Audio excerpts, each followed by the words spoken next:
દરબાર આવું બોલવી નથી પણ બોલી જીશું આ વીરના પાલોઠીમાં ગોગો શિગોતર ભેળું ડેરો છે જાગરિયા એ ગોગા નયા પિયાલાનો મન સોટા મન ખરાબ લાગી આ ભૂમિકામાં મારે ઝેર ગોગા ના સડે વીરનો મારો ભુવા ઝઘડો મળતો નથી કે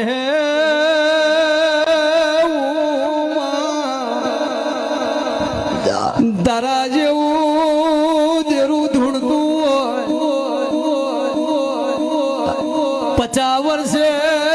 પેપેરનું કોન ખરી જાય દરબાર 50 વર્ષે દીકરો આવે ને બાજરીનો ખવરાય એ ભાઈ રાજુભાઈ સુરેશ માય એવી